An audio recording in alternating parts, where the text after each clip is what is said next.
Yeah. All right. Welcome back after a long 2-month hiatus. 2 fans, 12 rings. Jeff, Brad, how are you? I am doing so good, man. We have, every once in a while we get a little bit lucky, and the summer is jam-packed with stuff to kind of get us through NBA and NHL playoffs into the NFL. So this is one of those summers. So I've had plenty of soccer to keep me busy, and it's been good. Shout out Garage Beer. You heard of it? That is the Kelsey brothers, yeah? It is. You would not like it. Yeah. It's not your thing. But if you like a solid Busch Light, this is it. This is the beer. I'll also say, for those of you watching on YouTube, his background's blurred, so it blurred out the can, so we couldn't really see what it looked like. So, that's okay. Pretty simple. Put it right in my face. Just says Garage Beer.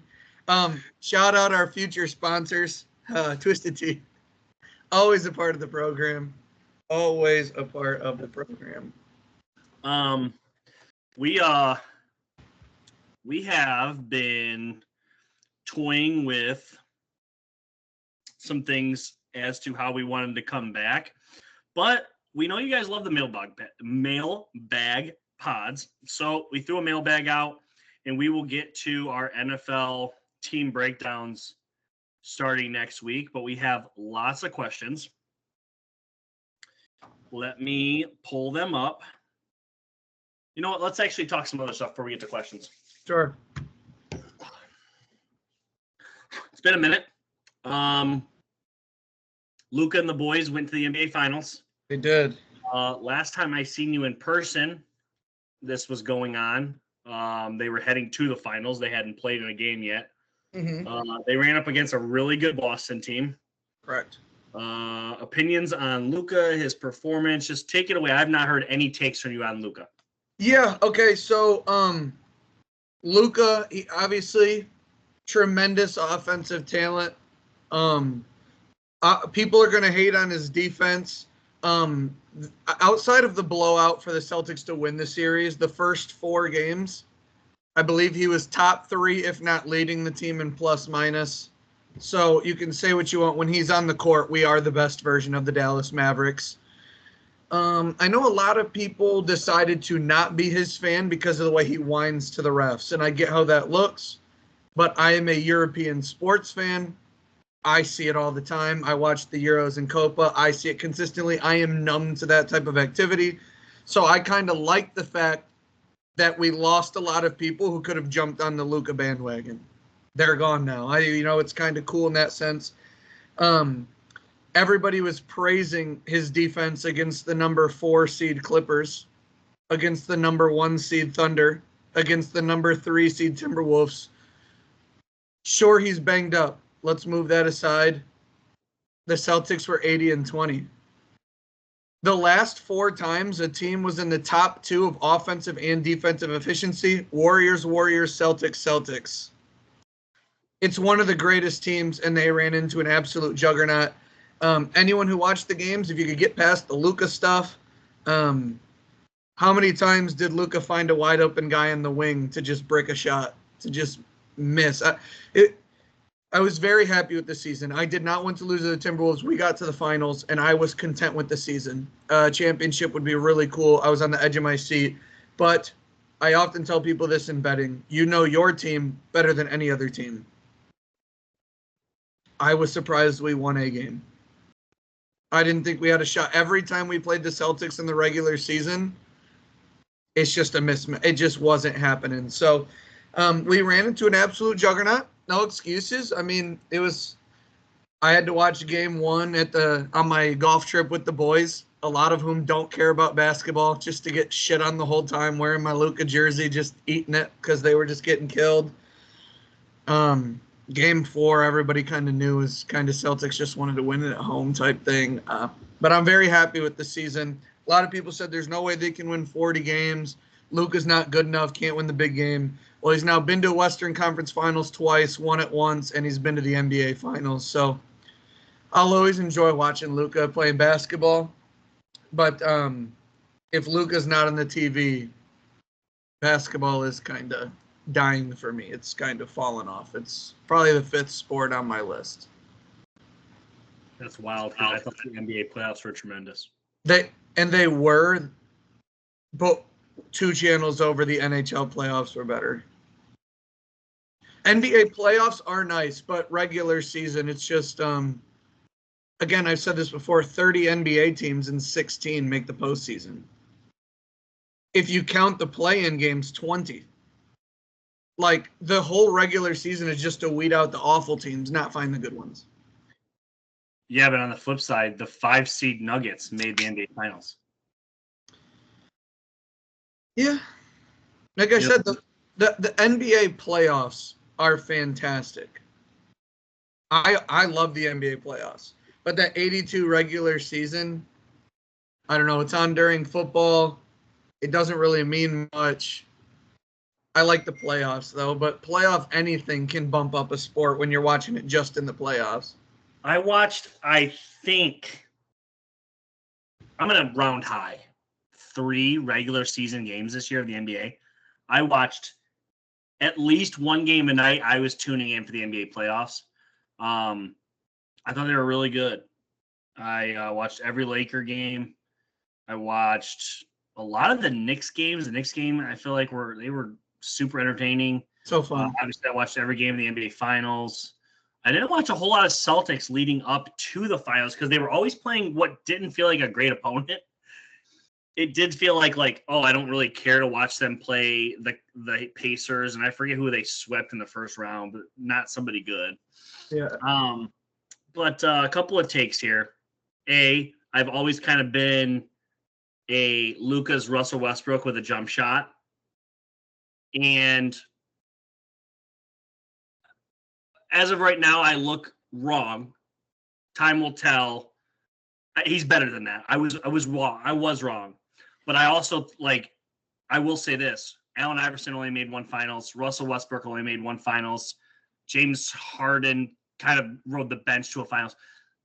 Sometimes a superstar can get to 1. It will be interesting to see where he goes now. We'll talk maybe Klay Thompson here in a minute and everything else. I don't think he got a ton of support. Kyrie was horrible outside of game 4. That's the biggest story. Luka's crying to the refs, his injuries, everyone shouting him out in defense, completely threw a blanket over how absolutely non-existent Kyrie Irving was for the entire finals.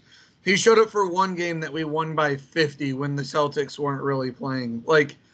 It was hard. It was just so hard to watch. Just briefly to touch on it, some people said, how excited are you about Klay Thompson? And I was like, in a down season for him, being not happy with his contract and the Warriors as a whole being kind of a mess, he averaged 18 points a game. And when Luka kicks a ball out to a wide open guy at the wing, I trust him more than Derrick Jones Jr. or Josh Green. He's going to be an improvement. How much? Don't know. But I've said since the beginning of this pod, I've always loved watching Klay Thompson. He's the archetype I build on the 2K video games. Very excited to see Klay come, but I will see more we'll see more next season. Yeah. I don't love the crying to the refs. I do think Luka is an average defender, but unfortunately, to be critical of Luka, and this is not fair, but it is. If LeBron James lost a series and he averaged 27, 7, and 7, you'd say that he didn't do enough. Even though that's his career average, that sounds fantastic. Yeah. Luka's numbers were out of this world. I think he averaged 24, 8, and 8 or whatever, but it wasn't enough. Yeah. He needed to be, this sounds crazy to say, but he needed to be 34, 9, and 12. And that's not fair, but that's right. What needed to happen. Just some perspective on the whole thing, too. Luka is also, he's a victim of his own greatness. Yes, as is LeBron, as is all the great ones. Right. So he's held to a higher standard. That's why I don't get too caught up when arguing and standing on the table to defend Luka, because on his worst day, he's better than the best player on your team.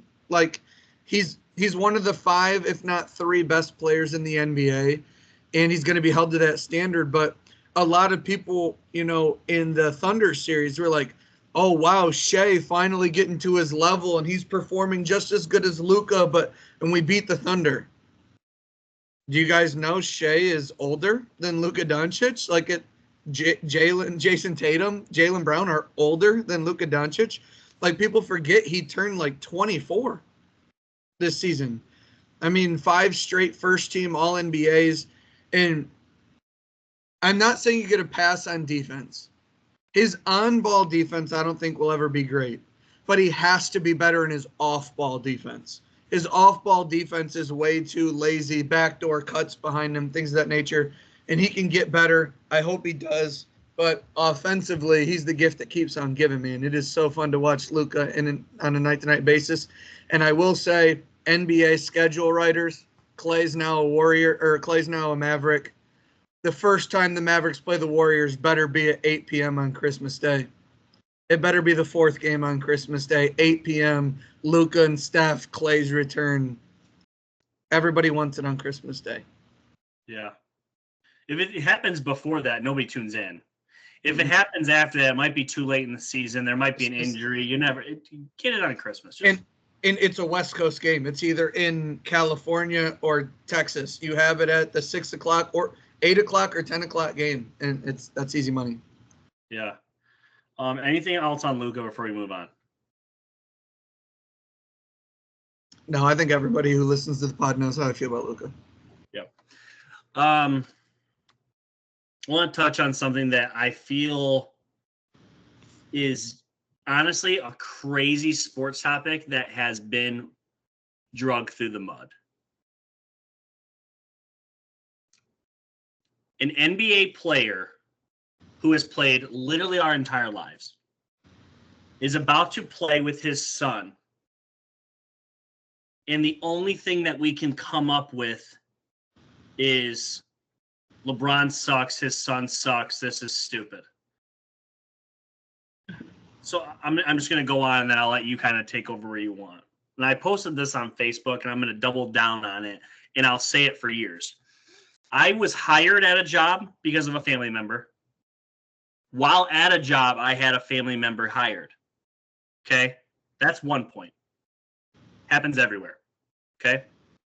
If I'm not mistaken, you worked at a place with your mother at one point. Okay? Yeah, the only way to get into this factory pretty much is to be a nephew, a cousin, a descendant of the family. Very common in the work world. Okay? Second point. I have a son. He's my best friend on this entire world.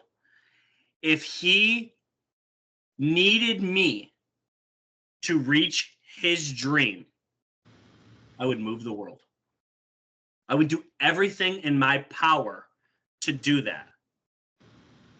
As would any other dad.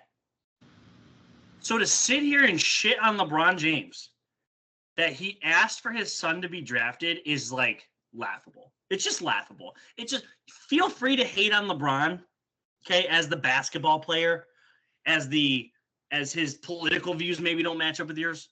But like, do people realize that this dude from the time that he turned 18 years old has been a world-class citizen / father? Like zero resume defects.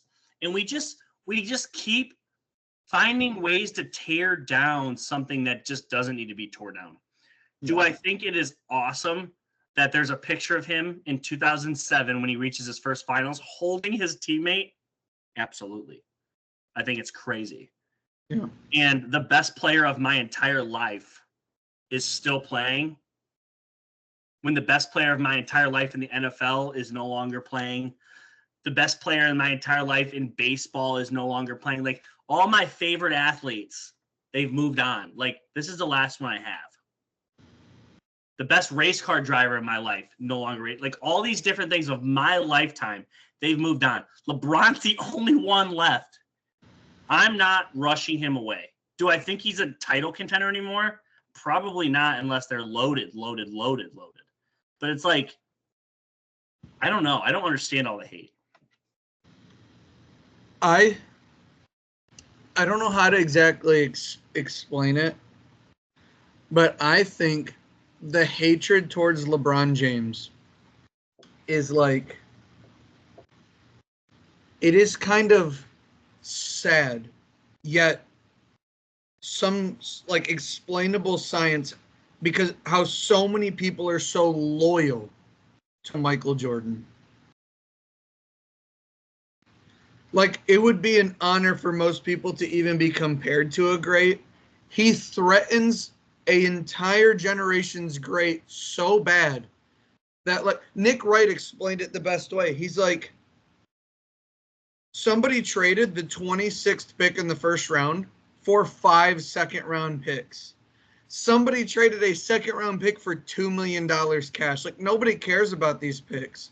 People laugh and joke and just like poke fun at Thanasis being in the NBA on the same team as Giannis because he's his brother. And it's like Bronny scored tremendous in athleticism and defensive ability. He had poor numbers in college because it was his first year in college after surviving a near-death experience with a heart failure. And numbers only track offense. He's a spot-up shooter that gives his soul on the defensive end who's 6'4". No, he is not an elite prospect. He's probably going to start in the G League. He may be on a stay-ready games 2 or 3 times a week, just getting better. But, yeah, one of the coolest stories in sports is just being destroyed. I found out at volleyball. I didn't know when the second round of the draft was. I don't follow basketball to the T like that. I stayed in contact to see where Dalton Connect went, where Zach Edey was going, stuff like that. Some kids I knew from college. I showed up to volleyball, and shout out Other Brad if you're listening from volleyball. He was like, Bronny went to the Lakers, and I was like, shut up. And he's like, yeah, 55th pick. And I just put my hands on it. I was like, that is so cool. And the next sentence out of his mouth was, I can't root for it. And I was like, why? He's like, the way he left Cleveland and went to Miami, I just don't like the guy. And I was like, how do you still hate him from 15? That was 15 years ago or some shit. It was like over a decade ago. It's over a decade ago. And then he came back and won one for Cleveland. Like, he did everything he could. I understand sometimes he flops. You don't have to love the player he is, but like, in the wise words of our tribal chief, acknowledge him at least a little bit. At least a little bit. Like, he has carried the NBA at every age. He was averaging 27, 7, and 7 when, like, Bronny was 6. Now he's his teammate, and he's averaging 26, 7, and 8. Like, it doesn't I would love, because we're in a different world. Like, legitimately, 10 years ago, no, sorry, longer. 14 years ago, I was graduating high school. Facebook was just becoming a thing. Google. Just becoming a thing. Like, you could not readily watch. I was a T-Mac guy in 2007. I couldn't readily watch T-Mac whenever I wanted. Okay? He was on, like, Thursday nights on TNT at 10:30 at night. Like, that was it. Like, once a week, maybe. Okay? But that was also reserved for the Lakers. That was reserved for the Spurs. That was reserved for the Mavericks. There was a lot of good Western Conference teams then, okay? The Utah Jazz with Boozer and Williams.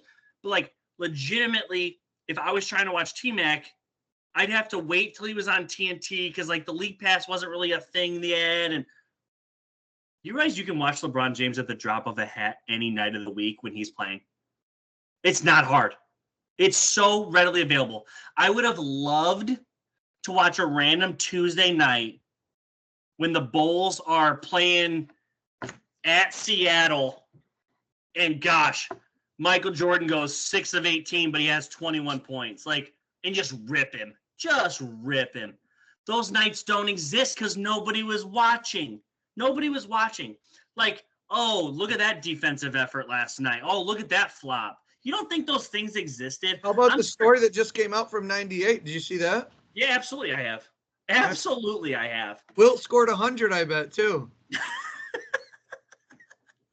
It's just, the whole thing is just like, it's silly to me because it's like the people that say they watched Jordan I would be hard-pressed for someone in this area that has seen more than 30 Michael Jordan games. Seriously. That's something I said. They're like, Jordan's just the way you're supposed to play it. And I was like, I bet you hate LeBron and have seen more of his games than you have of Michael Jordan. 1,000%. And I'm not here to rip Michael Jordan. If you say he's the best player of all time, I'm not going to disagree with you. You have that. That's fine. Eras. There's different people. That's a whole different discussion. But you are using you're protecting Michael Jordan because you like his shoes. It's okay to not like LeBron James because of some of his comments or the fact that he says he loves a book, but his bookmark's on the same fucking page every time. He's constantly in the social media. What if he's sitting there talking to Anthony Davis behind the scenes and he's like, I'm just going to mess with the media and tell them I like these books and just be on the same page every time just to play around with them. And then he goes on YouTube when everyone's shitting on him and he's just laughing. Like, you don't think he has to play around with that? Everyone knows LeBron James' story that's listening. We're on the same page. But this is one of these topics where it's almost like politics, man. You're a Republican, you're a Democrat, you're on your side. There's nothing I can do. But cheers to LeBron and his son. Casey just brought me a shot. I had to. I see her face like just barely come into the picture for a brief second. Yes, I heard her drop something in there. I didn't know she. All right, anyway. Hi, Casey. Hi. Tell me how many people are going to get NBA 2K25, go to the Blacktop 2v2, and play as Braun and Bronny. Come on. 1,000%. Braun and Bronny versus Giannis and Thanasis run at 2v2. Sim it. Blacktop. Sim it. Highest difficulty. See what happens. Oh, gosh. What have you been up to lately? I work. I sleep. I take care of the yard. I play volleyball.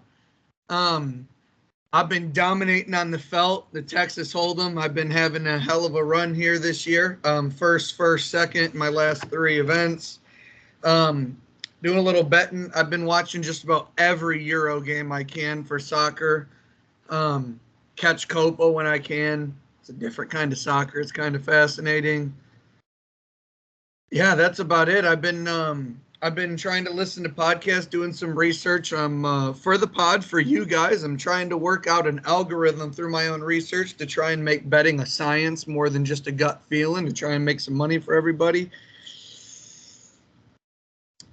Nothing crazy, man. Just doing that. Casey and I had just paid off fully our cruise in January to go with some family and some friends. So looking forward to that. But no, it's weddings. Like late? Like when? It's the second week of January, I think. It's like the 4th through the 10th. We're leaving out of Orlando. Dude, that's NFL playoffs, bro. No, it is week 17, and that Thursday night we will be in the sports bar. Me, J-Mag, Caleb, Bloody, Casey, and we'll be watching the Thursday night football game. It's week 17. Is it really? Mm-hmm. In January? First week of January is like week 17, 18. Yeah, it's right in there. Won't be playoffs quite yet. We get back on a Saturday. That'll be an interesting day. What's going on in college football, whether it's bowl games or not. We'll have to we'll see what's going on with that. But yes, yeah, we do know it's like week 17 or 18. Steelers will be locked up, resting starters by then, though. So Gotcha. Yeah, gotcha. Not a really big deal. We got lots of Steelers questions in the mailbag. Yeah, I looked briefly, and Dave wants us to do a first team breakdown, I think. I know the Steelers, basically breaking down the Steelers here. We'll start with some other questions though, and then we'll move on to that. I have some questions from our actual page. I do just want to shout out anyone who asks questions. We always appreciate your participation. Jennifer Fisher, always been loyal to the pod since day one. She asked how do we think Bronny will do with the Lakers? I know we just touched on that. I don't know if he plays season. I don't know if he. Right, yeah. So just to go into that, I don't know if he plays season 1. Like I said, kind of stay ready. Might be a rotation off the bench. But again, from what I know, catch ball, shoot ball, and defend, Bronny can play.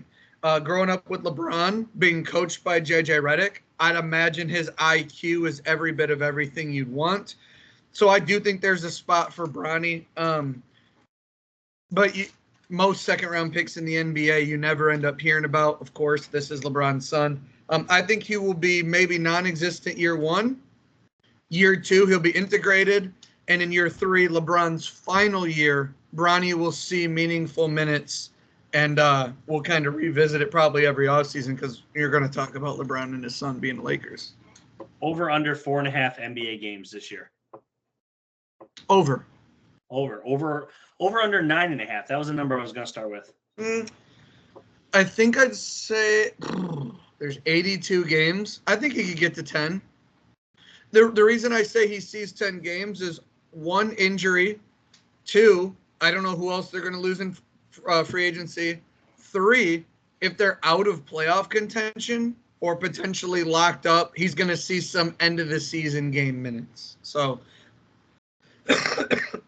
I think he'll see 10 NBA games, but I don't know if it'll be a total of 100 minutes. What do you average USC, like 3.5 points or 4.5 points? 4, 3, and 2. It was like 4 points, 3 boards, 2 assists. But again, he was competitive at Sierra Canyon High School amongst his peers where it was great talent, and he was really good. Goes to USC, has the heart scare, and he's kind of getting back into basketball along with not knowing if he can trust his body. It was a weird year for Bronny. He's probably better than what we saw at USC. 1,000%. 1,000%. What does that mean about the NBA? Don't know, but he was better than 4, 3, and 2. That's not Bronny. I also want to point something out. Jaylen Brown just finished year 8. Year 8. And we're just now thinking he's like an elite player. He's always been a good player. Yeah. But like, dude, these things take time. These people are children coming into the NBA. It takes time. Goodness gracious. Well, how old is Shea? You just said he's older than Luka. Shout out Casey, eavesdropping on the pod. She wanted me to ask you about something. What? I know you're just an avid soccer watcher. You record the games and watch every minute. Okay. Yeah, absolutely. There is a winger. Plays for, have you ever heard of Barcelona? Yes. Come on, don't disrespect me like that. You ever heard of Spain? Yeah. His name is Lamine Yamal. Okay. The day before the Euro final, he will turn 17 years old. He is the starting right winger for Spain at 16. He set every record for youngest player. I believe he has like 2 goals and 3 assists in the tournament through 4 games. Wild. He's left-footed off the right wing. So it's crazy how in different sports it's different timing. But this kid is playing for Brazil in the Spanish league, La Liga, and he is starting for Brazil. Actually, I say through 4 games. He did not play the 3rd game for Spain because they had the group locked up, so he did not play. But Spain looked the best team. Maybe we'll get to Euros later. But Casey just wanted me to shout out 16-year-old Lamine Yamal, just tearing it up on the pitch. Yeah, I mean, the NBA, while most people like to poop on it, it is a man's league. It is a man's league. It has been for a very long time. It hasn't been a kids' league almost ever. No. I mean, these things take time. So No, we're not going to get into it. You're absolutely right. Next question comes in from a guy I used to work with, big Bills fan. Chris Patterson. Have you guys tried out Best Ball Fantasy yet? Thoughts on it? I personally enjoy it with the no setting of lineups and the roster construction being important. So you know what Best Ball is? I do. Okay. Do you? I do. I've done it. Okay. Yeah. So I'm in 3 leagues. One we are in together. It's a dynasty league. That's off to a great start. I'm in another league that has been going for over a decade. And then I'm in a work league, and it's 8 guys. This year, we're going to do best ball. So I'm excited for it. I think it needed it last year with only being 8 guys. and it's not a very super deep lineup. The lineup's very average. It's quarterback, 2 receiver, 2 running, just your standard lineup, right, with 1 flex. So I think it does need a best ball, and that's what we're doing. I'm excited to try it. I don't know if you can customize it, but to my knowledge, best ball excludes kickers and defenses. That would make sense. And just for people who don't know, tuning in, a best ball league is, like Jeff said, it's pretty bare bones. Quarterback, 2 running backs, 3 receivers, tight end, flex. But what happens is let's say there's 9 starting spots and everybody drafts 18 players. Draft ends. You're done with your team. You cannot add on the waiver wire. You cannot trade. You cannot set your lineup. As Sunday goes, your lineup consistently shifts during the day. And at the end of everybody playing, it will manufacture the most optimal lineup for the best points possible, best ball. And then you get a win head-to-head. Or a lot of best ball leagues, if there's 8 men, everybody's playing everybody. The top 4 teams get a W that week.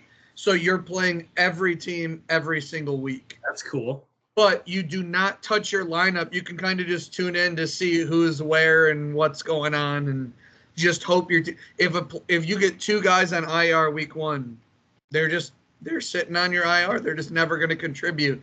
So a lot of big time gamblers or podcast gamblers, they'll get like 10 guys and they'll make a pot out of it, but they will do a best ball draft once every week. So at the end of 3 months before the season starts, they are all, let's say it's cumulative points, or each league's its own scoring, and they'll do $10 on each league, and they'll have 12 leagues, $120 per person, and every league is best ball. So it's like, how many leagues do I want to go for Lamar Jackson? How many do I want to go Josh Allen? How many do I want to be wide receiver heavy?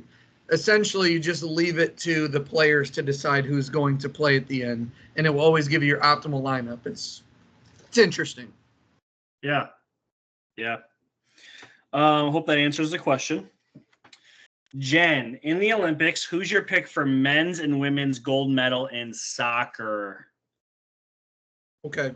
We're ways away from that, correct? It's coming up, but Olympics for men, essentially non-existent. I don't think anybody cares. I've never watched the Olympics for men. Most people don't care. It's different countries. It's weird. Some will send their B teams. I don't think the world of soccer, especially if you're a big enough nation to matter in the Olympics, like you're probably playing in the Euros or Copa. The World Cup is what actually matters. World Cup, and so the Euros and Copa that's going on right now is the same thing kind of as the World Cup, except the Euros is for teams in Europe. Yep. And Copa America is for North and South America. The World Cup is all of it together. There's like the African Cup of Nations. There's different things for individual continents, kind of. So forget the men. For the women, we go with the United States. They care. We're the best. We do what we do. The women are 3 strong out there on the pitch, and we will always root for the red, white, and blue when they put on those boots and go out on the pitch. So definitely the women's USA, and if you're betting on anyone else, I don't care to know you. Our women's team is always going to be favorites. It is the complete opposite of the men. We are the cream of the crop. We are what people aim to be. I don't have an opinion, but she is also asking, how will Team USA do in men's and women's? Both are winning gold. Gold. Women, if they don't win by an average of 40, don't give them the gold medal. They don't deserve it. The men, I think, could have a tough time with a couple different teams, but I still think they win gold. Canada's got a nice little squad. Canada has a team. Yeah. France is looking pretty good, but Curry, KD, LeBron, and our team's nice this year. Very nice. I will say for the women's, it is what it is. I think they should have taken Caitlin Clark. They didn't. Taurasi had some comments, then Caitlin just cooked her on live television. No problem. But then they got thrown a lifeline. Someone got injured. We got another spot on the team. They just still didn't take Caitlin Clark. So The W is fucking up. Should have taken Caitlin Clark. Sorry about it. The thing that's crazy, and this has already been discussed a bunch, but like, it is a revenue machine. They get more money by views. Who else better? She can't run the team. She's too young. Just have her sit out on the wing and pop threes from 30 feet. She's money. She doesn't have to run the team. She's better than any foreign basketball player. Tell me she doesn't make the team better in practice shooting from out there. We're not going to get into it, but I will have people know I'm no longer ashamed. Take shots if you want. Casey's a little irritated at times. What? I watched the WNBA. Yeah. It's good. It's good. I love watching the New York Liberty. I love cheering against the Phoenix Mercury. Seattle Stormer, nice squad. Atlanta Dream, don't bet. Don't bet if they're in the game. You think they're going to lose, they win. You think they're going to win, they lose. Atlanta Dream, stay away from them on FanDuel, DraftKings. Stay away from the Atlanta Dream. Okay, guys? Betting the WNBA is... Stay away. I bet WNBA for real. I'm taking those profit boosts to the shed. I'm up. What we need to do is we need to start charting ovulation cycles so we know who to bet against and who to bet for. All right. No, but for real. I do be watching the WNBA. It is I wasn't ready.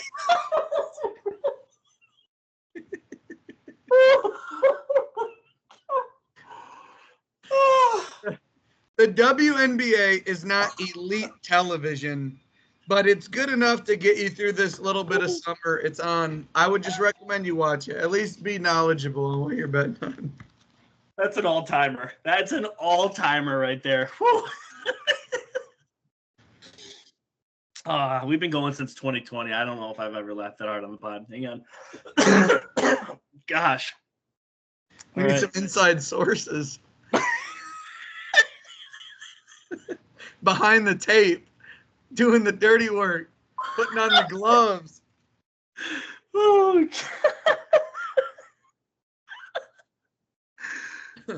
Nick Wright was talking to Colin Cowherd the other day on Colin's podcast, and he brought up something pretty interesting about the WNBA that could happen in pretty soon. You know, the WNBA, because they don't play above the rim, tends to be more physical. Like, the women play more physical. They have to body each other to get baskets. But one thing that you're going to have eventually more and more is like, oh man, these two players used to date. Now there's like this beef.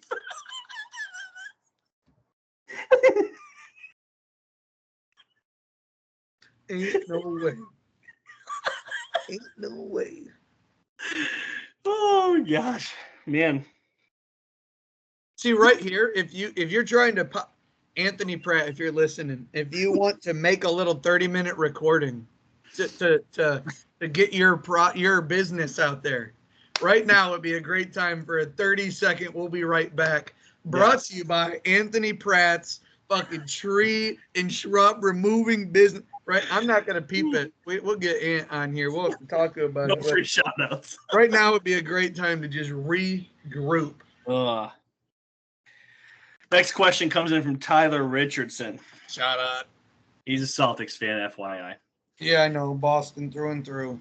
Yeah, with the Celtics winning 80 games this year and the championship, plus literally re-signing every single player for the upcoming season, how does one possibly think that they won't be right back in the next year's finals? And with the Mavs picking up Clay, do you think this would have made a difference against the Celtics? Yes. First of all, I'm going to start with the Mavs point. Yes, I do. I saw way too many missed wide open shots. And if those are Klay Thompson, I don't think he misses that many. And as much as you guys won or separated late in games, Klay is a guy who doesn't let you separate late in games with big shots, big threes, especially in Dallas. Does that mean the Mavericks win? No. But does that mean the Mavericks lose by 3 instead of 12? I do think so. So I do think it would have made a difference. Maybe not in the win-loss column, maybe in the win-loss column, but maybe not overall for who hoists the trophy. The Celtics, will they be back next year? We thought the Bucks were a dynasty. We thought that the Nuggets would be a dynasty, and now we think that the Celtics are going to be a dynasty. there's injuries. There is, playing so many games. There is teams looking different. However, right now is the best odds you're going to get. Why not put at least $30 on the Celtics to win the NBA championship? They are so deep. Jaylen Brown, Jason Tatum, Derek White, offense, defense, threes, rim. They do it all. Chris Stapps, Al Horford, Drew Holiday. This is the team to beat. In over 82 games in the regular season, you're a 1 or 2 seed in the playoffs. We can talk about Knicks, we can talk about 76ers, but if you believe in those teams, they're probably going to be 2 and 3 playing each other before the Celtics. You would absolutely have to fancy the Celtics to repeat. But it is no guarantee. The last 6 teams that won a championship are all different. So the West is still going to be tough. The East is looking a little bit better at the top end, just like those top 3 or 4 teams. We'll see what happens. But, yeah, Tyler, you guys lifted to Larry O'Brien. You got to feel good about that. And anyone who says they're not the favorite does sound like they don't know what they're talking about.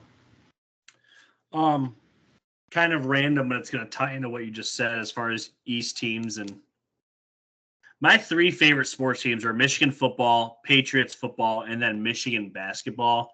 And then 4th place, it kind of comes and goes depending on the season. You need to get into hockey, but keep going. Well, a couple of years ago, back in 2013, Michigan's men's basketball lost in the national championship to Louisville, and it kind of sucked. And then it turned out that they were doing some things that they got their championship taken away from them, and yada, yada. Well, then in 2018, Michigan went back to the national championship and lost to Villanova. Now I can sleep at night because we didn't lose to Villanova. We literally lost to the New York Knicks. Like, I can sleep at night. Have you seen him pulling up that Stephen A. clip? No, I've people have tweeted it. It's 2016 after UConn wins. He's like, there is no NBA talent on this roster. And it's literally DiVincenzo, Hart, Brunson, and Bridges. Hey, when you step in the batter's box every day, you're going to hit some home runs and you're going to strike out. We can't kill everybody for every take. Yeah, I've had some clunkers. For every 1 take you can pull up a Stephen A. shit in a brick, he's going to pull up 3 of him being right. I mean, it's part of the business. Yeah, absolutely. All right, we're going to rapid fire these Steeler questions from Dave Hazelton. He's got a few here. Why are the Steelers going to the Super Bowl? They're not. Why do you think the Steelers – you didn't even get a chance. I just – boom. Love the Steelers' chances. AFC is about 38 teams deep. It's just so good. If you want to just go AFC North's hardest division, AFC is a super deep conference. You are going to have to scratch and claw to get there, period. And more importantly, you didn't even cover it, the top of that conference just happens to be a 2-time defending champ with the best quarterback in the game, best coach in the game. Yeah, and if you're not a Steelers fan, you're not even entertaining the Steelers. So Steelers fans just got to keep that close to their vest and be just like every other fan base when you're 0-0. We got a shot. Yeah. Excited to talk about the Steelers. I think they're one of the more interesting. They're very active. They're a very interesting talking point and prediction team going into this season, amongst many. Sure. Who do you think will be Steelers wide receiver 2? Roman Wilson. Interesting. I think it'll be a little bit rotating. I think Roman Wilson wins that job. I don't think we're picking up anyone else, but I do expect Calvin Austin to get a big bump in playing time. It's year 3 for him, technically year 2 because he didn't play year 1, but he is the guy who is blazing speed. But we got to remember, I did want to hit on this for this question. A lot of teams, who's your wide receiver 2? If you're talking just receiving threat, Pat Freiermuth, peep your fantasy teams. Pat Freiermuth is wide receiver 2. Will A-Rod make the Jets relevant again? I don't know. Is it 4 snaps or 400? Absolutely. He's going to make them relevant. If Aaron Rodgers is the quarterback of this team, they're going to be much better than they are now. Now, mind you, if he doubles their wins, it's like 10, which is a good season. But I expect that from Aaron Rodgers. Breece Hall, Garrett Wilson, Mike Williams. They have elite defense, and they're in a division that, like, I don't know. There's a lot of questions in there, no matter who you think is good or bad. There's just a lot of questions in there. I think the AFC East is tricky. How many weeks do you think it will take until the Steelers put Fields on the field, or if at all? Russ injury. I do not think Russ will be bad enough to be benched. He will have to get injured. That's why I cannot predict the week.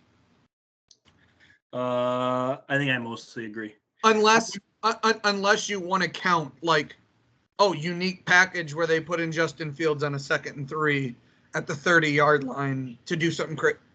He is not going to take the field snap one as the starter unless Russ is hurt. How many licks does it take to get to the center of a Tootsie Roll Pop? Like 1,069,000, if I had to guess. Is it humans? Or because, like, cats have those tough tongues, they can probably get there quicker. I need more detail on the question for next mailbag, Dave, before I can answer that. That's a fair response. Because if a dragon was licking it, it might just be one. Boom, cooks that boy up. Melted chocolate. One lick, baby.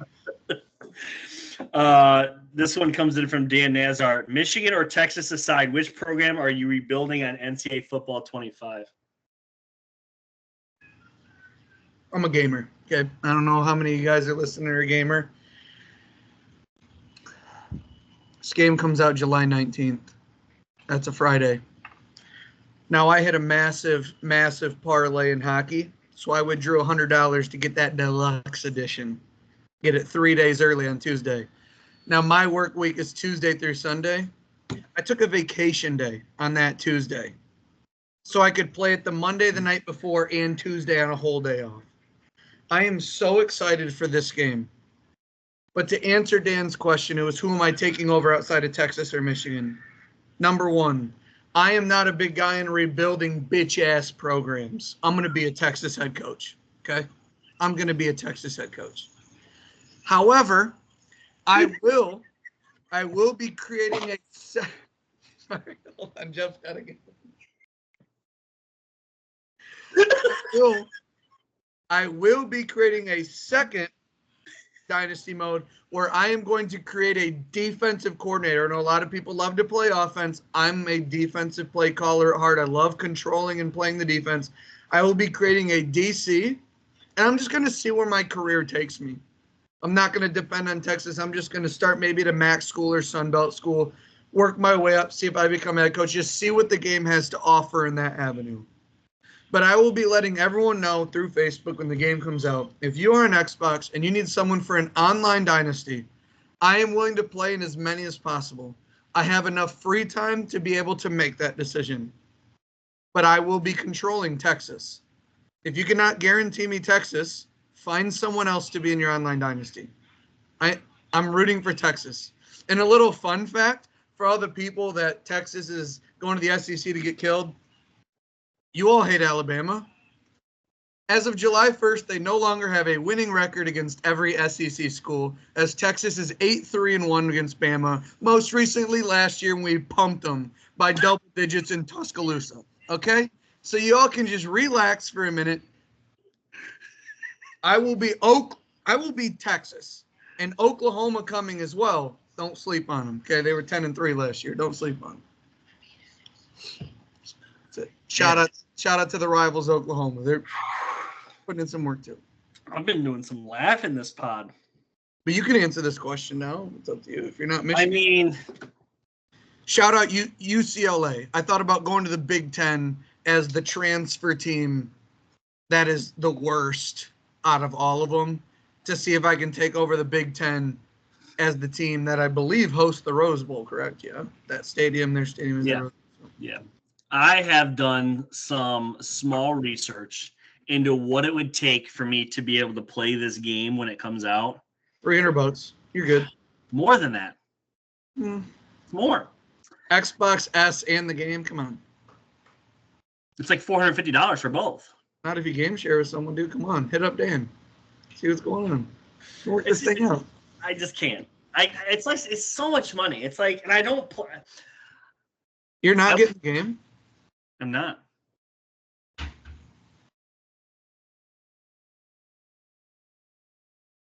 I feel like it needs a small explanation. So I used to be no video games. You kind of knew that. I didn't really play much here or there, maybe a Madden or two, you know what I mean? But I didn't play. Just sports. And then my son, who's 8, got super into Fortnite. Do it for Owen. Get the game for Owen. He doesn't care. Yeah, but you will. You can just say it's for Owen. And then Emma will be like, yeah, you're right. And then you can play it. You and Owen he can run offense, you run defense. You could make a thing out of it. Come on, Jeff.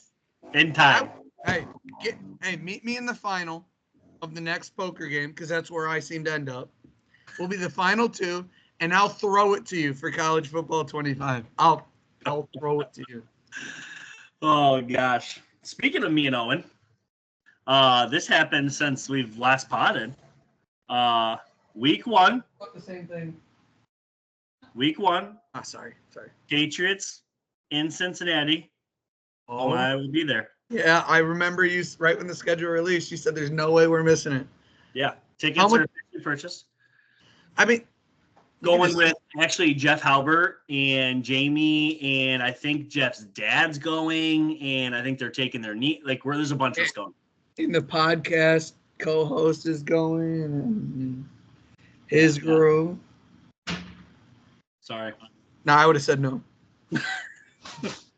Go and wear your Steelers stuff, or go and wear Patriots stuff. You can root for a real franchise. A real franchise? Yeah. You guys are garbage. You're not even a franchise. You're just one guy. I don't have a response to that. You can have it. You guys were great. You guys were great with that guy. But we are a real franchise. Multiple people have built this thing from the ground up, established in 1933. Okay? We'll be back. I hope so. It's May season. Yeah, it is May season. It is. I believe. I'm excited for Owen to go see Jamar Chase and Joe Burrow. That's cool for him. I am as well. I think it's going to be great. I think I have all the questions. There was one more about the game from Dan. Oh, what's your favorite game mode? I set up with the whole hardcore Texas thing on that because, Dan, you specifically and anyone listening, my favorite game mode, without a shadow of a doubt, I will lose weekends on Road to Glory. I love creating a player and living out my college profession. I do have to say I was gutted when I heard the information. I always make 2 players. I make a running back, and I love playing free safety. But in this game, there's only 5 positions that you can play: quarterback, running back, receiver, middle linebacker, and corner. As far as I know, they do not offer safety, which sucks. I will have to play a corner. I'll make it work.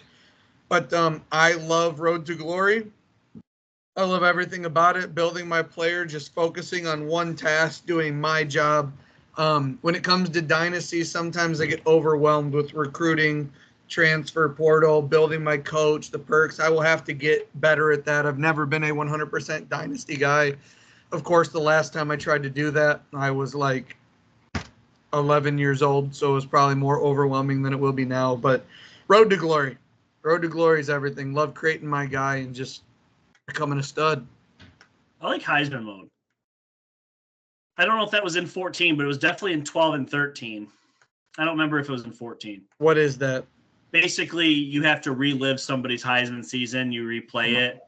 They probably have some mode like that.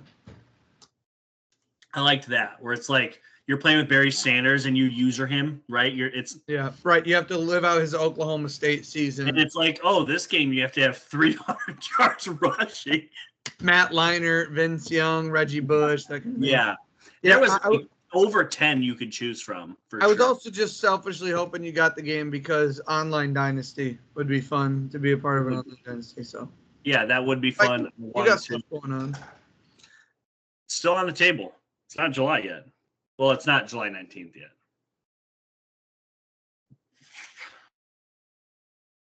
maybe. I'll sell you Casey's for like 50 cents. She won't. Did you hear her in the background? She's like, what the? He said, hey, yo. Anything else before we do our quarterback draft? No, if we hit all the mailbag, just like to touch real quick on the Euros. They've been amazing. Let's talk about them. Hit it. They've just been amazing. The draw has been unfortunate for fans who want a dynamic final. But I will just say one side of the bracket is England, Switzerland, and Netherlands versus Turkey. The other side of the bracket is Germany versus Spain and Portugal versus France. Friday. Real quick, before you go any farther. Yeah. Just so I'm understanding. Is Ronaldo playing for Portugal this year? Yes, he is. He is. Okay. He leads the tournament in shot attempts and has no goals. He had a PK save last game. Jan Oblak. Damn. Unbelievable save, but still, everybody knows it's his last legs, but I can't wait till he beats France. It'll be amazing. Mbappe playing for France? Yes, he is. Okay. Those are the only two. Continue. That's okay. Is Harry Kane playing for England? Harry Kane? Yeah. Yes. Him and Jude Bellingham scored the 2 goals to advance. They've looked really poor. But I'm not going to just spend a whole lot of time on it. They've been fantastic. If you're watching the Euros, imagine a picture of like guys at a nice table, organized meals, sipping on teacups. And if you're watching Copa America, it is a gang fight in the middle of the dark alley in the backyard. Like, just totally different brands of soccer. Copa America is fast-paced, beat the shit out of each other. Euros is more how I think the game should be played, whatever. They've both been really good thus far. Is Messi playing for Argentina? He is. And Argentina are the favorites to win. They dominated in the group stage. Both Mexico and USA eliminated in the group stage. Shout out USA, sucking again. But soccer's been... What is going on there? In their second game versus Panama, one of our veteran players absolutely threw the game. Tim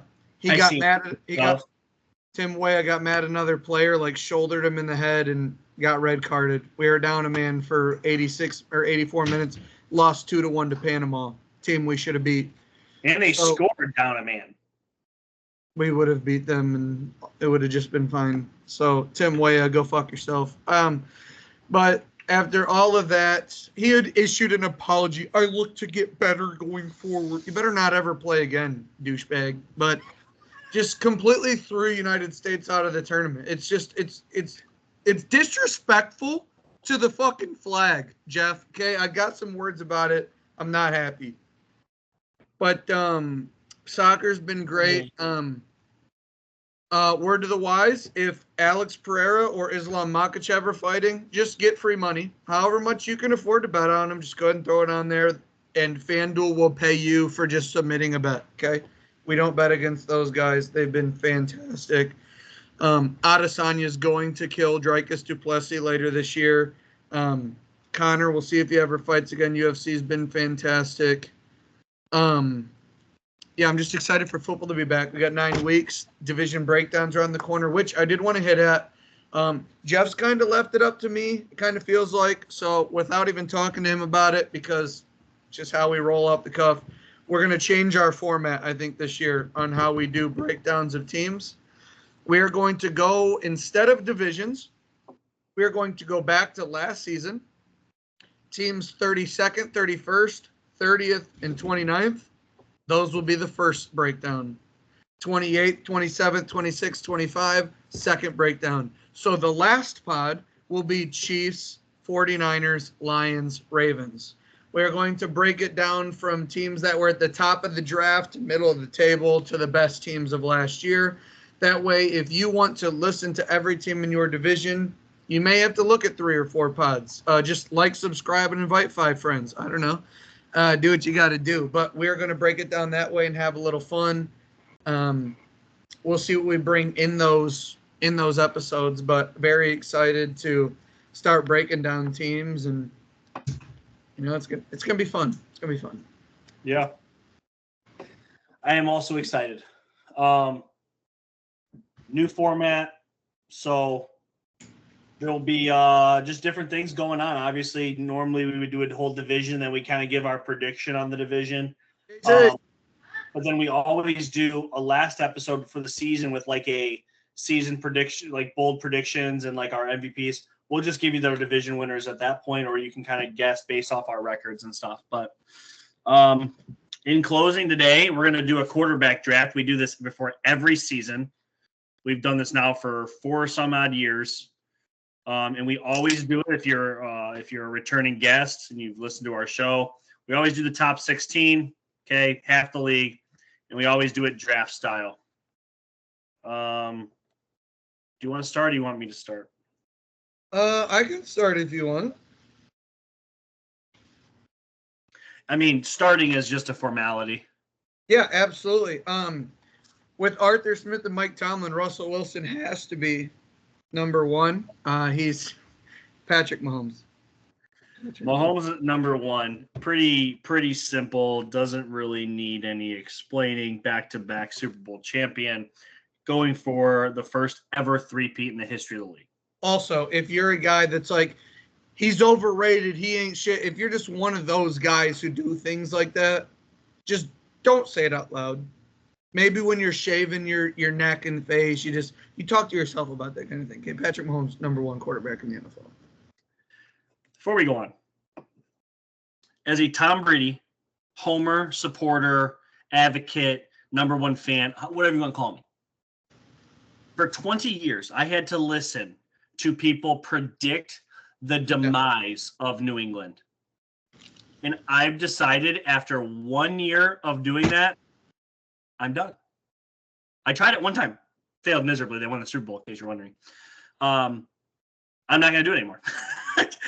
Well, he's only lost 1 Super Bowl, and who did he play against? No, but I tried predicting they were going to miss the playoffs. Well, no, I'm just saying there's only been 1 Super Bowl Pat hasn't won, and it just happened to be against Tom. The GOAT. He's only lost 3 playoff games. 2 of them are to Tom Brady. I know we jump around on this pod, but I have to get the thoughts because it's been a while. How excited are you to have the volume on 50 when he's calling games on Fox to see what Tom Brady has to say? Yeah, I'm so excited. I'm so juiced. I'm slightly disappointed that week 1, I'll be driving back from Cincinnati and I won't hear game 1. I may have to go to the bar across the street just to listen first.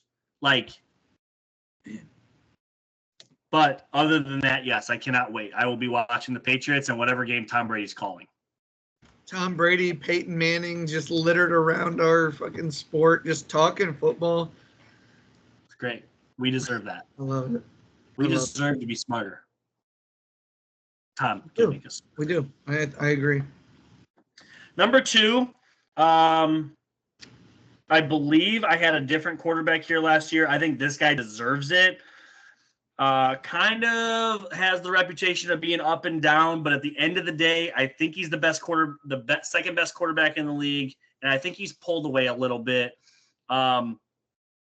Really interested where he looks after this season with kind of a lack of weapons. It's Josh Allen. I will also, maybe you can do this kind of if I'm rambling on a quarterback, but I've kind of underlined on my own personal list or made circles all the way up through 17. I kind of have 5 tiers of quarterbacks as well. I kind of broke them into groups. A little bit, we can talk on Josh Allen. Again, I got to watch him for 20 years, but he is Big Ben with way more athleticism. He's Ben Roethlisberger with, instead of just shedding guys in the pocket, he's hurdling and stiff-arming guys 7 yards down the field. You have to acknowledge in today's NFL the ability to get yards with your feet as much as your arm. There's only one guy who does it better with his arm, and that's Pat. And there's only maybe 1 or 2 guys that do it better with his legs. Josh Allen is not perfect. But if you're not a Chiefs fan, you want Josh Allen to be your quarterback. Like he has to be number 2. I think 1 and 2 are locked in. I think these were formalities. I don't know if there's many people that can disagree. Depends. Where are you going 3? Number 3. I will spoil these things as I get there. This is the end of my tier 3. I had Pat Mahomes 1, Josh Allen 2. I think it's Lamar Jackson. I know they fell behind in the postseason. It was very interesting, but Lamar Jackson wins too many games. He's an elite threat with his legs and arm. I believe the only other case for number 3 could be Joe Burrow. We'll get into him later. But Lamar Jackson with this receiving core, now with Derrick Henry, what he's done the last few years, 2-time MVP. I think Lamar Jackson, honestly, outside of the Steelers and Chiefs, he destroys everybody. The Steelers, he has a losing record versus those 2 teams. Everyone else, he might beat you by 30 or by 3. He just dominates. Lamar Jackson's number 3 for me, and this is not just a fantasy list. This is a quarterback list when you're watching football on Sundays. Lamar Jackson is my number 3. So it's hard to argue. He is a 2-time MVP. He does seem to be healthier than the guy that's going to come here at number 4. But I just, in a big spot, trust this guy at number 4 more, and it's Joe Burrow. I have him 3. I understand why you have him lower than 3. I'm guessing you have him 4. I think Burrow's 3rd best, but I'm fine with him at 4. I do want to say, again, with my tiers, I'm not going to get too into, again, I like the tier system better for me, how I can rank players. So I'm not going to get too much into where I have Joe Burrow numerically on the list. It is purely a health issue. When Joe Burrow's on the field throwing that pill around, he's elite. He should be number 3. But we have a calf, we have a knee, we have a torso, we have a wrist. Like, this shit's starting to add up for Joe Burrow. If he gets hurt this year, the conversation begins to get abnormally on, like, what could have been. Like, at what point does Jamar Chase one out because his quarterback can't stay healthy? At what point does Jake Browning begin to be a fantasy football option because Joe Burrow's going out at some point? If I get Jake Browning late, throw him in. So that's simply why Joe Burrow wasn't 3 for me. If you're talking under center, takes snap, throws ball, I'm not going to push back on Joe Burrow. It is simply, man, it's starting to be just like a heat chart all over his body on where he seems to not be able to make it. Fully healthy. I know this is wild. Yeah. Fully healthy in a big game, he can be better than Mahomes. He's proved it. Unfortunately, he's hurt half the time. I think fully healthy, that is everyone's top 3. I went Lamar because of injury. If we're talking just ability, Joe Burrow should be number 3. I don't think there's too much disagreeing. Where did you have Lamar Jackson, if you don't mind me asking? 4. Okay, see, so we just flipped them. Again, I removed Joe Burrow out of that top tier because of health. We're not too far off of each other here.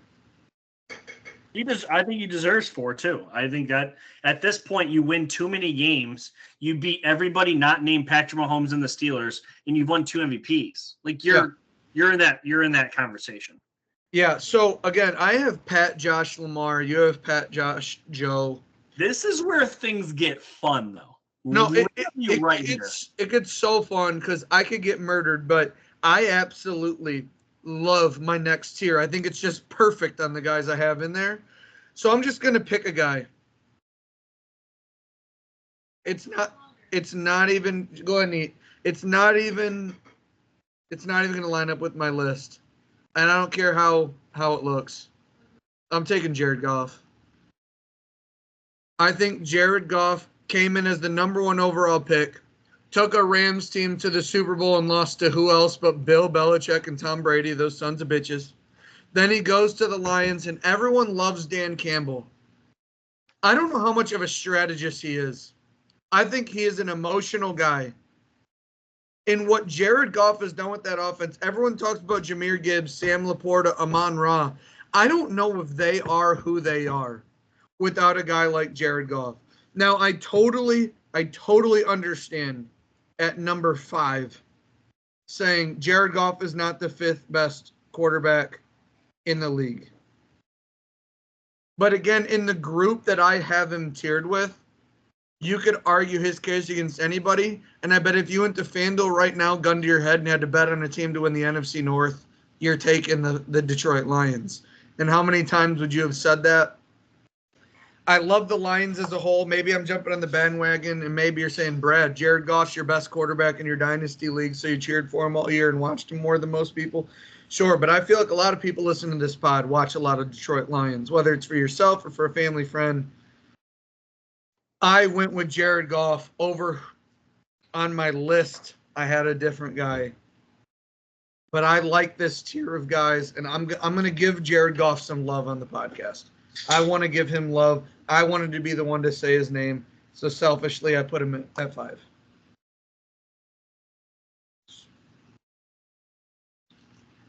And Jeff's looking like he's number 13 on his list.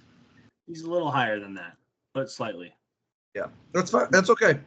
He's too high. And truthfully, it's okay. Here's the problem. The Lions today would take calls over the next 5 quarterbacks. I disagree, but well, that's okay. That's what the pod's about. That's what the pod's about. What I'm curious to see is if my next tier ends at quarterback 8, I'm interested to hear the next 3 names to see if I have them in the right tier, at least. There's one quarterback we've always disagreed on, and that was predictable. I don't know where he's going to fall for you. But my number 5 is he's going to be number 6. He is my number 5. Is it Dak? What? Is it Dak? No, he's in the top 8. Okay, that's fine. We've always disagreed on Dak, so that's what I was talking about.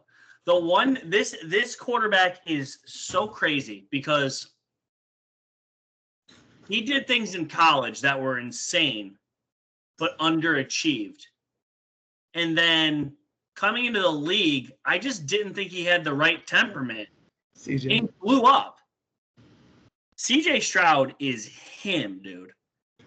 He's in this conversation. I have him at 5, 6 on our list. Hey, in my personal list, I do have CJ at 6. I jumped Jared Goff just so I could give him some love. I can't disagree with anything you're saying about CJ. Okay. The only reason I even had him a little bit lower than that was simply because I'd like to see it a second time. Same. But it was enough, and they went out and got him more. So something tells me it'll be more. Yeah. Go ahead. CJ, hey, we got to talk a little bit more about CJ Stroud. I mean, it just seems like, I don't know. Could you imagine taking Bryce Young right now over CJ Stroud? And I know hindsight's 20/20, but it's just, he throws such a beautiful ball. In my opinion, he doesn't need to answer every single question with Jesus. He doesn't have to keep pushing that. But, he's such a level-headed dude. He is so grounded. He is so mature. I know it was a lot because of my hatred for Bryce Young, really, but we said in draft prep, CJ's better than Bryce. Yeah. I mean, what he did, the best rookie season of all time. It's unbelievable. And you can say the AFC South is weak. Well, you haven't watched much of the AFC South because there's some good players in that conference, in that division. Big fantasy to show what he did to Nico Collins' career. And now you You keep Dalton Schultz, Nico Collins, Tank Dell's back. You add Stephon Diggs and Joe Mixon. They probably had one of the 6 or 7 best O-lines in the country. It's a good team. Very good team. Number 7. I just won't stand for the slander. It's Justin Herbert. He can't fall any further. Justin Herbert can't fall any further. We on this pod will continue to push the issue. And the best I could find was 9 months ago. So probably somewhere in the middle of the season. But I believe the overall record is 28-6 when his defense holds teams to 28 or less.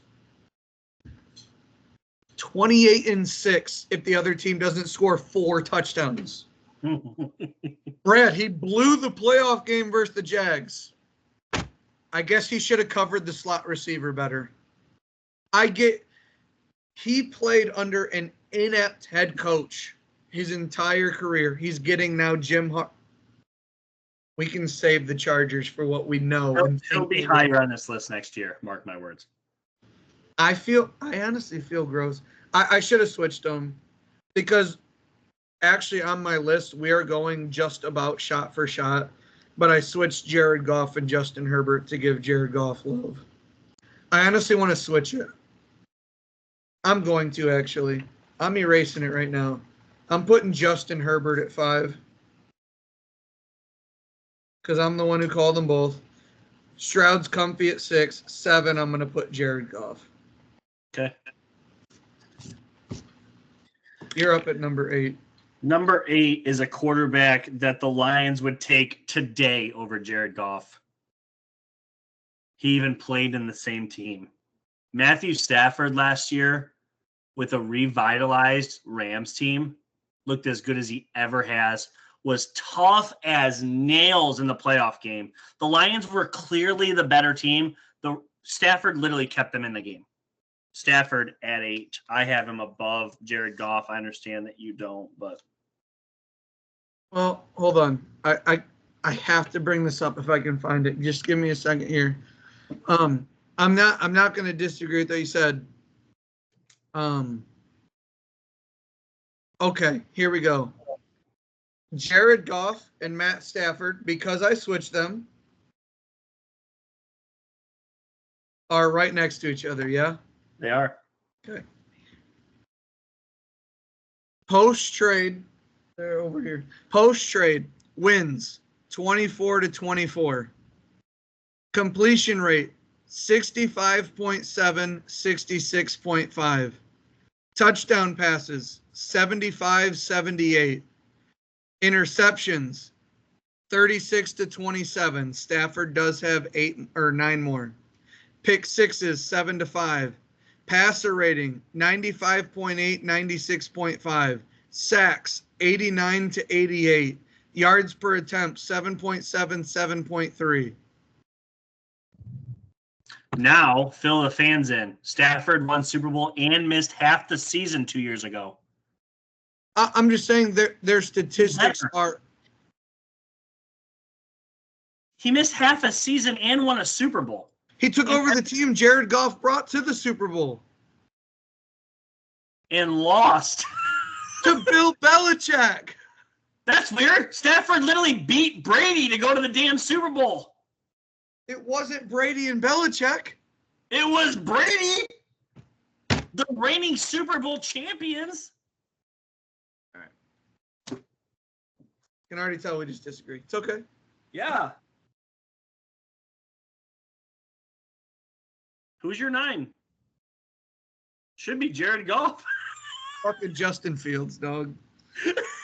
Justin, the backup quarterback. Actually, where my 8 was, I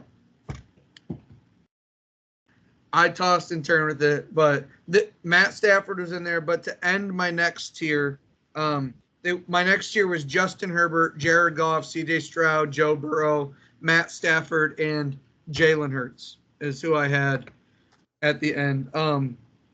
Jalen Hurts, he's hard to kind of gauge because Devontae Smith, Dallas Goedert, A.J. Brown, that O-line. But his running ability, it seemed like he was playing on a hurt ankle. The Eagles had a terrible downfall to the season. I don't know what that was about. I think they will be back this year. But I just don't feel comfortable letting Jalen Hurts out of the top 10. I think he brings enough to the table. He's made it to a Super Bowl. He accounts for so many touchdowns, whether it's through the air or through the ground. I have him just after Goff and Stafford. Jalen Hurts is my number 9 quarterback. This guy's a top 10 quarterback in every sense of the word. There's guys that get paid more than him, that win less than him. Few are more scrutinized. We disagree. But all this guy does is win. I know he doesn't have a ton of playoff wins, but he has some, including beating Brady in a damn playoff game. Dak Prescott here at 10. Oh, so you're agreeing with Jalen Hurts and then just moving to 10 to Dak? I mean, you said Jalen at 9. Right. No one never heard you say you agreed. I thought you were describing Jalen for a lot of that. My bad. I have Jalen at 11, so not far off. Gotcha. So you have Dak at 10. Here's the thing with Jalen. Jalen's an absolute dog. Something happened, and it made me pump the brakes. Yeah. If he comes out hot in September and October this year, I'll be back on him. As of right now, it's a hold. I think the team was kind of slowly falling apart because the defense is so bad, but you ask the top quarterbacks to overcome that. But once you get outside the top 8, I don't think these are quarterbacks that can overcome a bad defense anymore. Maybe not even some of those guys at the end of the top 8. So that's why I had Jalen Hurts there. You had Dak at 10. Real quick, I just, with Jalen, I was dealt a strong hand. I bet, and the flop came out, and now I can't bet or raise. It's a check here. I just need to see the turn. I need to see the river. If the turn comes, I might be ready to go all in. I really like Jalen. I think everything's there. Yeah. It's set up for success. He's got a great team. It fell apart weird. And that typically would not happen with an elite quarterback. I get that. Yeah, his leadership qualities were in question, like how we kind of went about things. Totally. I'm going to go with my number 10 at 11. And this was the only solo tier that I have. Because I didn't want to put him outside the top 10. I couldn't put him further because his team is so good. It's got to be Brock Purdy. Brock Purdy makes a lot of the great throws. He's won plenty of games. He made it to an NFC Championship game before he got hurt, followed up with a Super Bowl appearance. I understand all the pushback on coach, players, and a lot of times I push back on that. But I just had him at 10 because I don't really know how to rate the guy. He's not paid yet, but he's come in. He's done everything right. I have Purdy at 10 on my list. He'll be 11 on our combined list.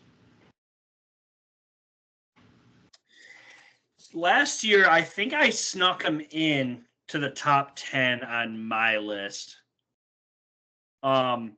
He's still down a little ways for me. Purdy? I don't hate it. Purdy? I don't hate it. Brock Purdy. Sorry, yeah, my bad. I'm doing all over this. Yeah, I like Brock as much as the next guy, and I've defended him, and I still will. But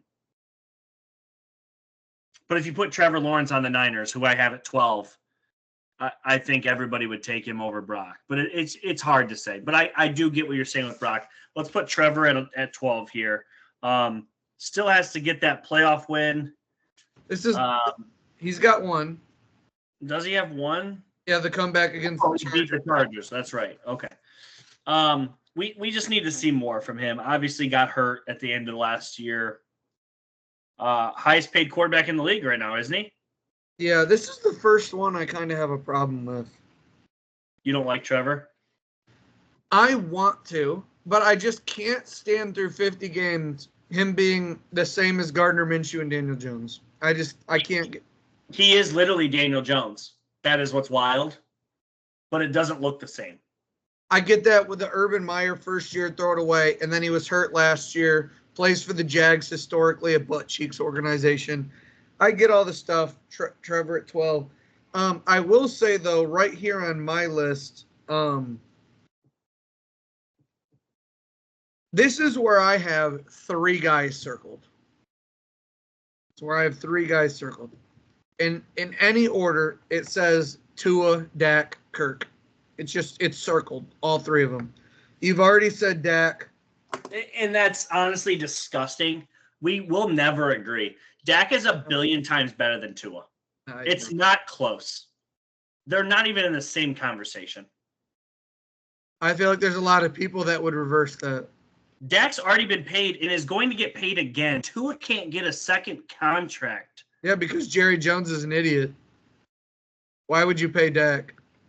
What do you mean? Dak Prescott has a losing record if his running back doesn't have 100 yards. Here's the thing. You can pick and choose stats all day long. Absolutely you can. That's why they're comparable. Bill Belichick has a losing record without Tom Brady. Yeah, that's why he's fucking nothing without Tom Brady. But it was 20 years with Tom Brady. I'm not hitting on Belichick. I'm just saying, I think Tua, Dak, and Kirk, you could mix them as many times as you want. It's the same result. That's how I feel. So Dak's already on the list. Kirk is coming off an Achilles, so I will go Tua at 13. But Tua is better than Trevor Lawrence. All 3 of those guys are better than Trevor Lawrence, in my opinion. That can change after a year or this and that. But as of right now, I think all 3 are better than Trevor.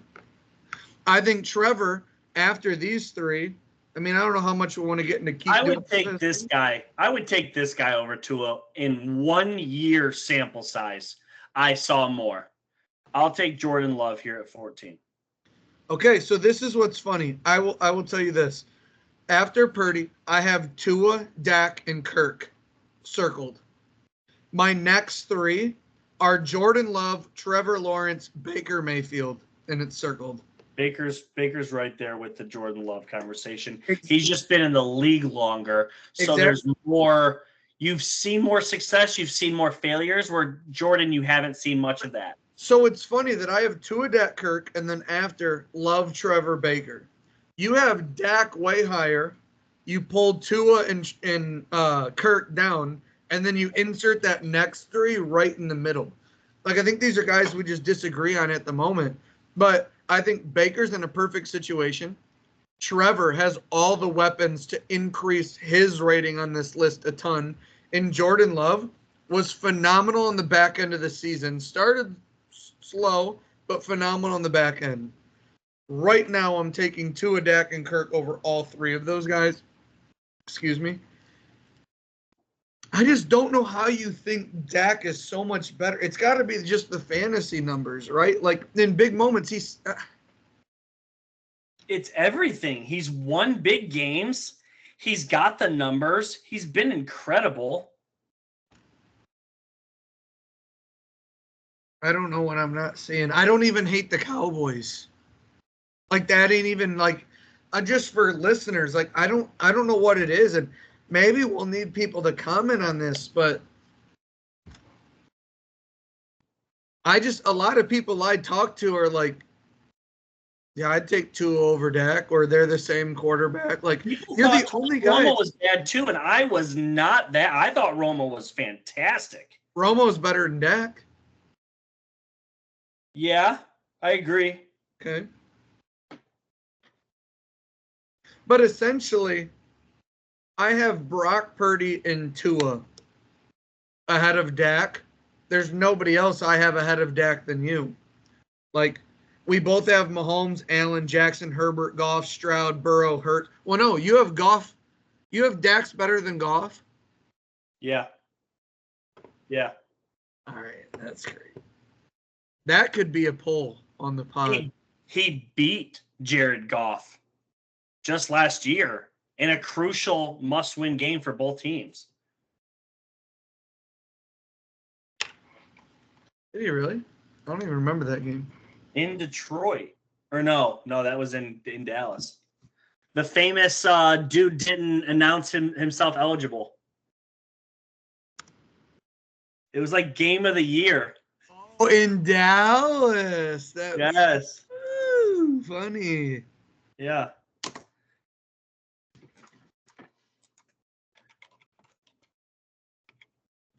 Yeah, CeeDee Lamb. By the way, there's a whole other quarterback.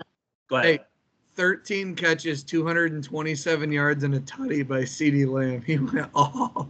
Someone's got to throw him the ball. No, I'm not using that as an excuse. I'm just saying CeeDee Lamb. Yeah. Whoever had him in fantasy, that's like a 40 burger dog. He went off. He went nuts. Nobody could guard that boy. Yeah. By the way, I don't know who your 15 is, but there's a whole nother quarterback you have not mentioned. Aaron Rodgers. You have not mentioned his name. Rodgers could be one. Kyler Murray. That the Dolphins would trade for Tua today.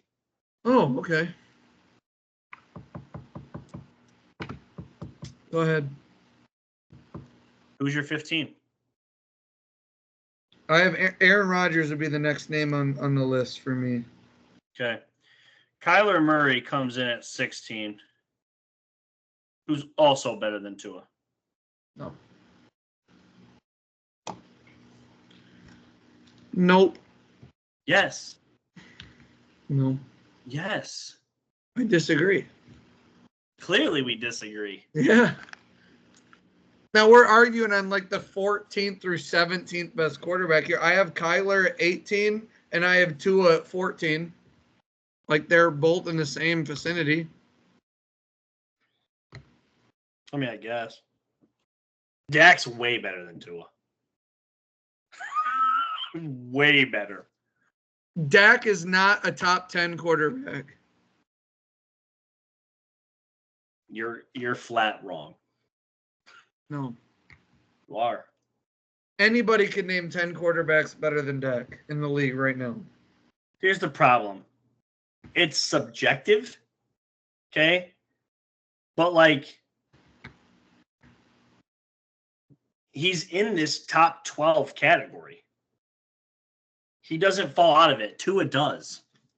Actually, I pulled up NFL. I didn't go directly off theirs. I just used it to like familiarize myself with the names, make sure I don't miss anybody. Yeah. They have Dak as the second best quarterback in the NFL and Tua as the fifth best quarterback in the NFL. I think both of those are extremely overrated. Yeah, that's horrible. But like I don't know. I think a lot of people may be listening saying, Brad, you can't say. Well, that's the thing. Like I'm saying they're both not that great, but they're both good. They're both top half. If you break it into thirds, it's 11 quarterbacks. I think both of them are right at that 11 mark. But you think Dak is like way above that. And I think you're over. I'm not saying you're rating Tua too harshly. I'm just saying you're rating Dak too good. That's where I'm at. I don't know who agrees or disagrees with that, but arguing with you about this makes it seem like I'm standing on the table beating my chest for Tua. I still think Tua's like the 12th best quarterback in the league. And even if Dak's better, he's 11th or maybe 10th. Like having Dak is like 7 or better than Goff, C.J. Stroud, Joe Burrow, Jalen Hurts, Justin Herbert. No chance. No chance. No chance. We're just going to do 21 through 23 for both players. Do you need me to bring one up? I'm pulling it up right now. Well, I can just have one up if you need me. I don't know if you could bring it up on both of yours.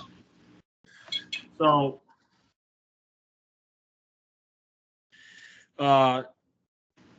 head-to-head, they played each other one time. Dolphins won the game. Shocker.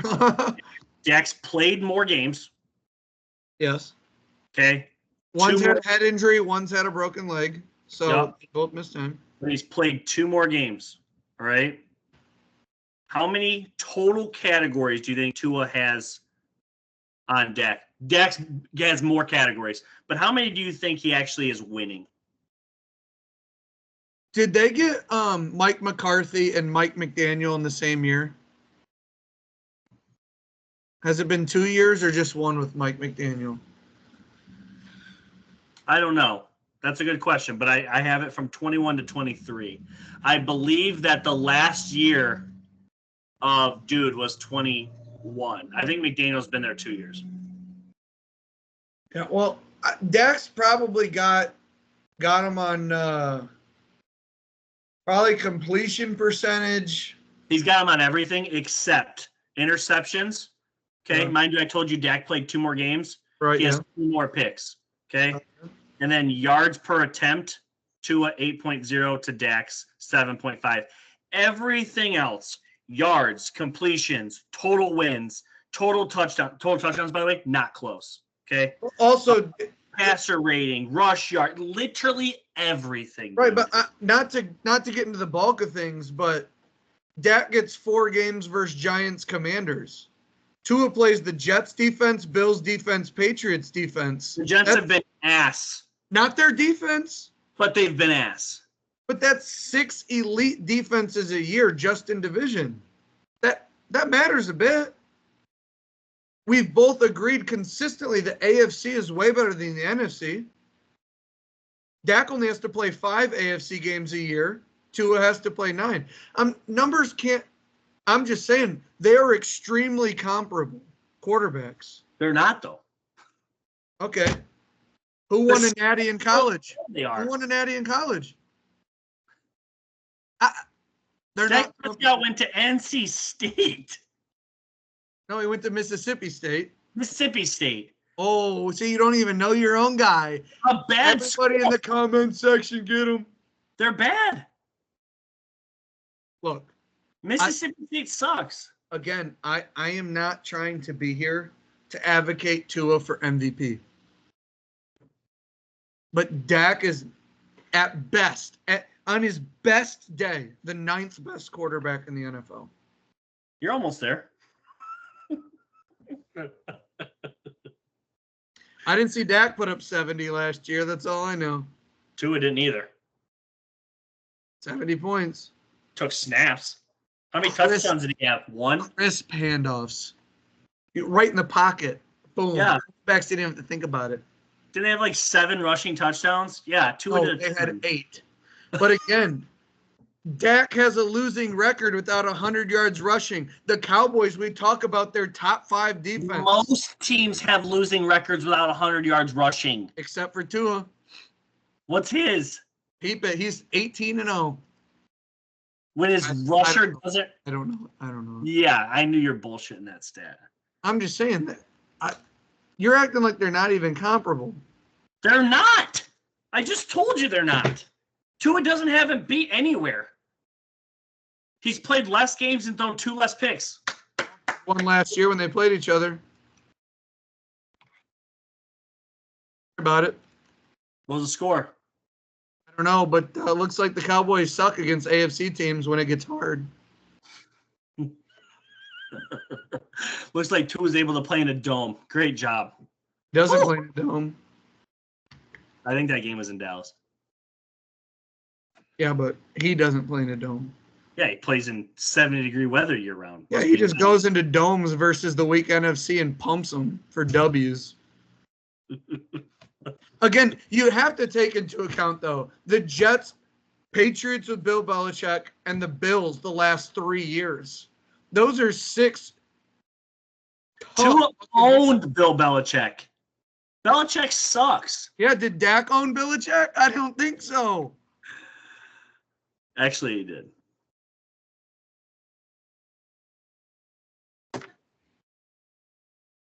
Listen, this is our new Colts Titans. I don't know what to tell you. This shouldn't be.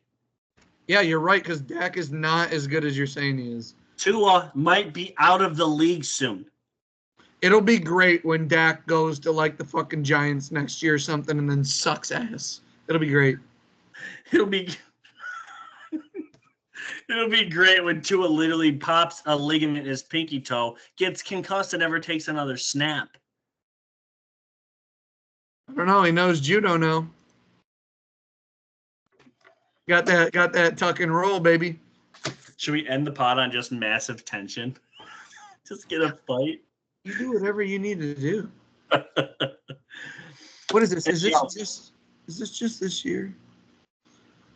I think it's just this Go year. ahead, pull up their stats from just this year. Dak's got him beat. Oh, Tua's got him beat in yards per attempt. I mean, just a couple of things. Dak's winning in rushing, though. I think this might be fantasy. Yeah, this is fantasy pros. We don't need to look at that.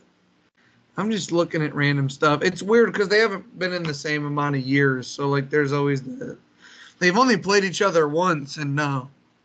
W2, shocker. You know, it's a disagreement, but this will be, we've had this posted, correct? I don't remember. I mean, if we did, it was a year ago. We can do it again. Yeah.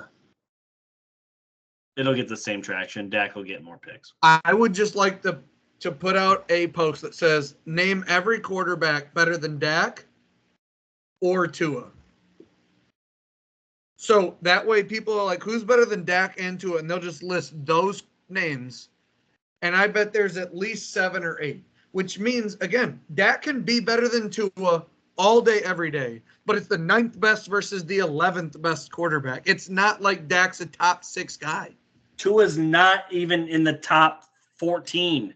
We've been podding too long for me to not pee. And I'm not going to sit here and just argue Dak versus Tua the last 3 hours. Hey, what a fun one. We'll be back next week with the 4 worst teams in the league, New England being one of them. Good return pod. Yeah. Wow. Later. Later.